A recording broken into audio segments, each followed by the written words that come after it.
Hey everybody, Rob from robthetrainer.com, Fitness Together in the North End. In this video today, we're going to be going over the reverse lunge and a couple of progressions for how to perform that reverse lunge. For those of you that have never done this before, the reverse lunge is essentially the same as a walking lunging step. Instead of stepping forward, we step back.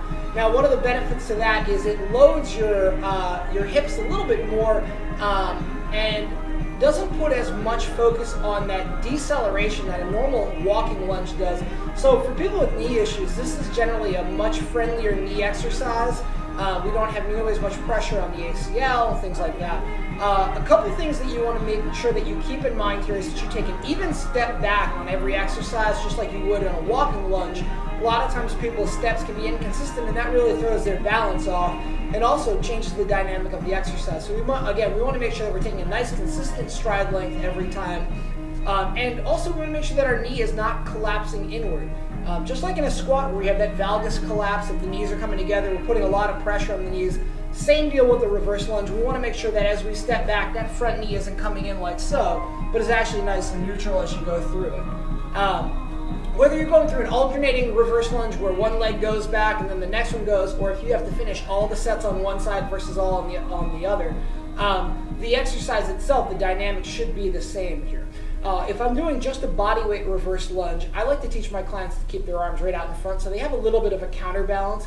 And I'll show you this exercise from the side so you can see it a little bit better here.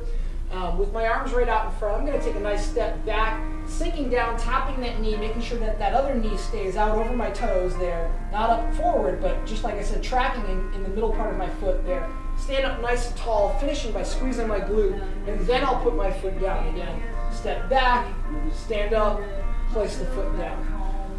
From the front here, again, you'll be able to see the knee positioning a little bit better. Step back, stand up, and squeeze. Now, a couple of the progressions that we like to give to people here. One is a reverse lunge with a goblet hold position, where we'd be holding a dumbbell or a kettlebell in that goblet squat position. Again, the dumbbell's right under the chin, elbows in tight. And the same deal here, we're going to step back, tap the knee, stand up tall. The other one that we'll give to people is an offset loaded position, where that dumbbell is held in the arm opposite of the leg that's working. So now we've got to use those abs a little bit to create that stability. Other arm goes out to the side, step back, tap, nice and tall. Guys, that's the reverse lunge with a couple progressions built in as well. I hope you found this exercise helpful. If you have any questions, feel free to email me, rob@robthetrainer.com. Thanks for watching.